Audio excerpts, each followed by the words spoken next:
Barenaked. Barenaked. Barenaked. ABCs. Welcome to the Barenaked ABCs, where we care very deeply about covering the Barenaked Ladies songs from 7 to Y. And this week is a rare treat because we get to discuss two rarities. It is sad, and I am greatly missing him, but Aaron is carefree in Disney this week, so I am hoping he is having a great time. But I am joined by longtime BNL fan, Michelle. Hello! And we are reaching into the dark archive to discuss Care Less. Care less. What's in a chocolate mousse? I couldn't care less. What are the 5 fruits and 5 alive juice? I couldn't care less. How old are Ernie and Bert? I couldn't care less. What's under Katie Lang's skirt? Or you could also call it Couldn't Care Less, depending on where you try to find it. Which is off Buck Naked from 1989. This, I think, is the first song that we're covering off Buck Naked. So I want to discuss Buck Naked a little bit for people out there who didn't realize what it is. Perfect. I don't know how much you know about Buck Naked, Michelle. Not much. I'm sure you're going to enlighten me. I'm excited to find out more. This is one of those tapes, literally tapes. We have to go all the way back to cassette tapes to get to this. And this is one of those ones that when I was first discovering and reaching forth and wanting to do this podcast, I was like, okay, how much can I pull up? And this is one of those great rare things that popped up. And I was like, had no idea this actually existed.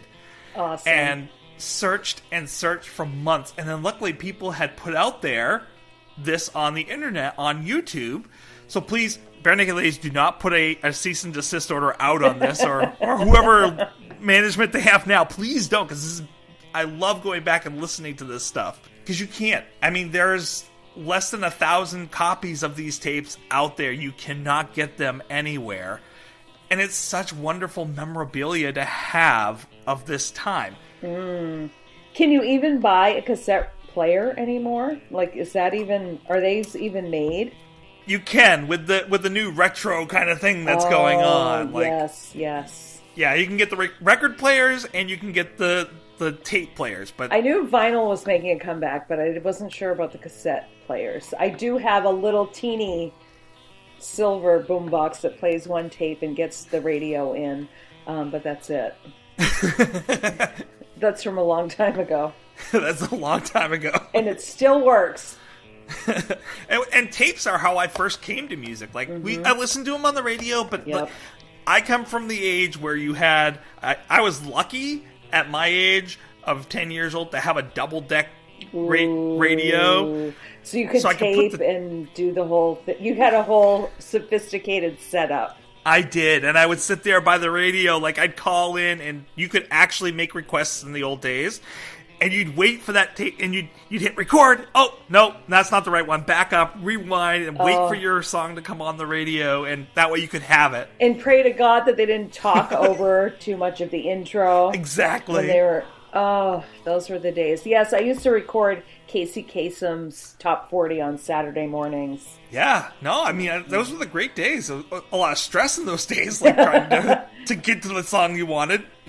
Stop, start, butter. Or God forbid your tape wasn't ready. Yeah, That was exactly. Bad. That was bad. Heartbreaking.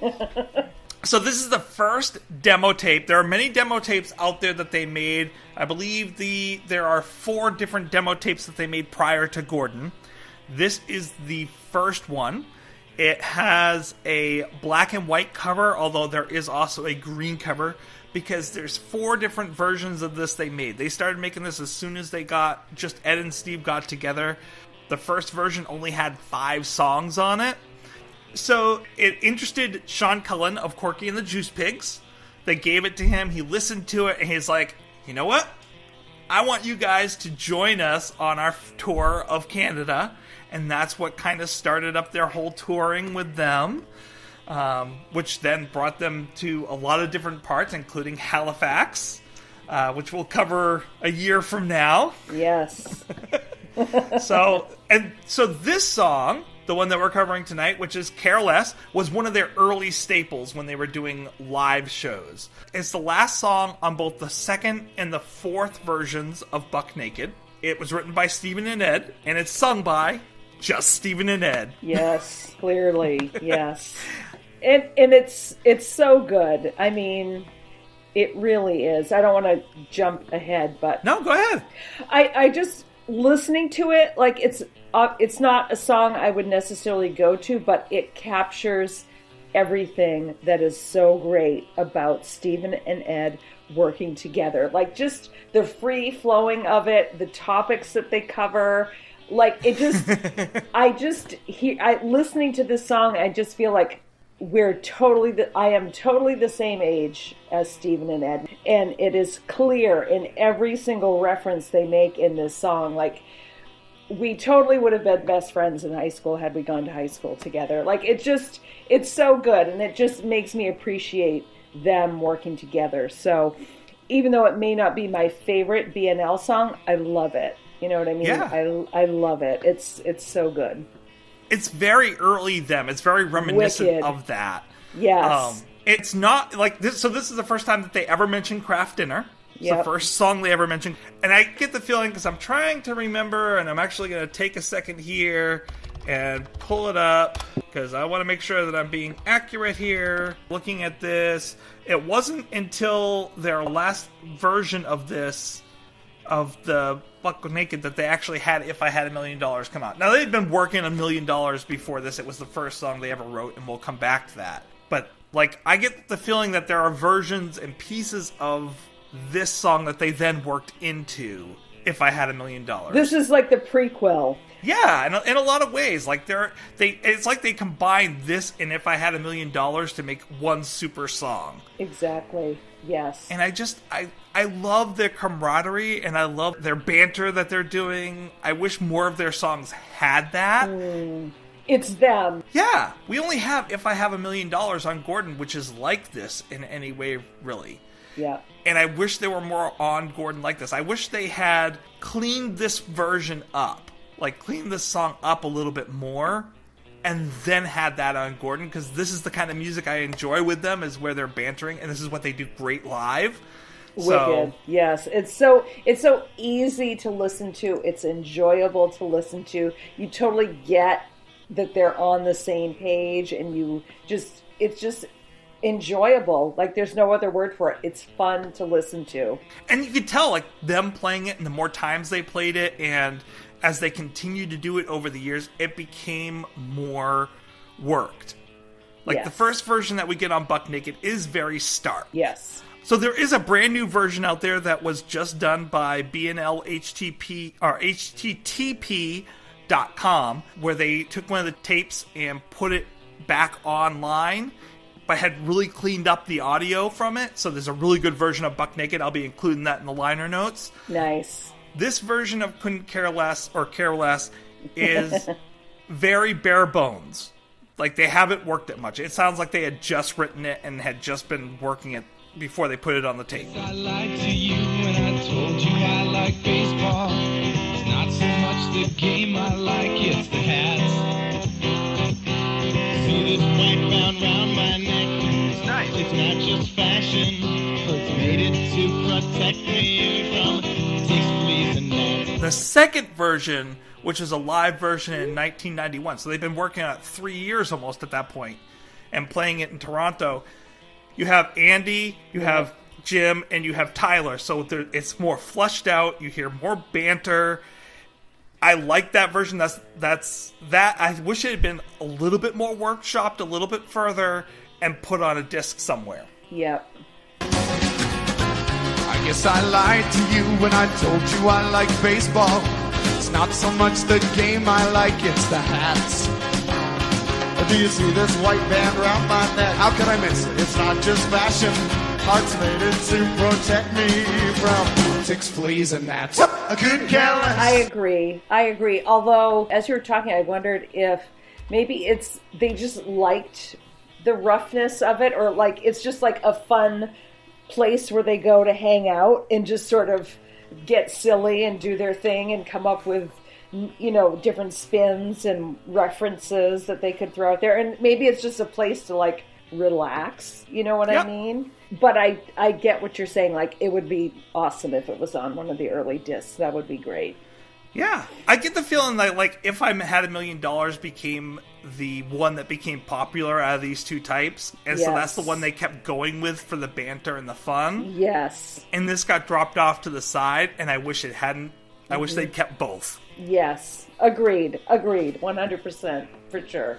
So let's talk a little bit about the music. Yes. What was your take on the music? Like, we can cover both versions. Obviously, the one without Tyler and Jim and Andy is very stark. We have just guitars and vocals. But really nice. Like, the stark version and the fleshed out version both have different charms. Mm-hmm. I don't have I'm like trying to compare myself to Aaron, and I don't have any kind of breakdown like that. But No. Breakdown.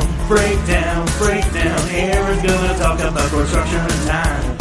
Couldn't care less. Now, this song, we listened to two versions. The first version, the main quote-unquote version, is what I'm going to be basing most of my thoughts on, although I have thoughts about both. That version is recorded at approximately 93 beats per minute.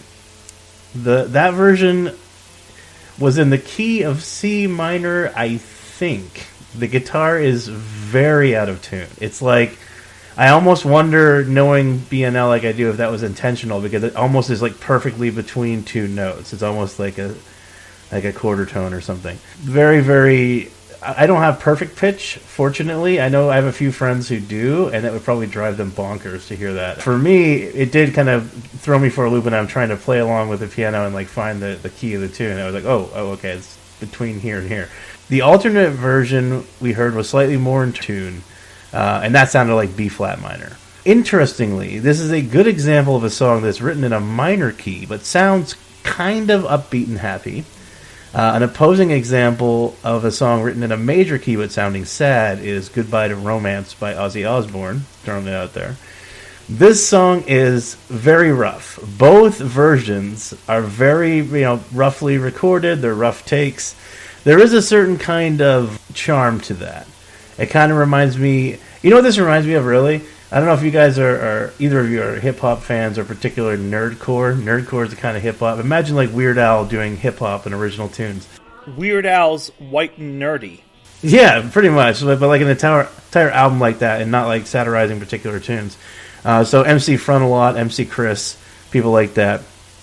A lot of their albums, they'll have skits in between songs.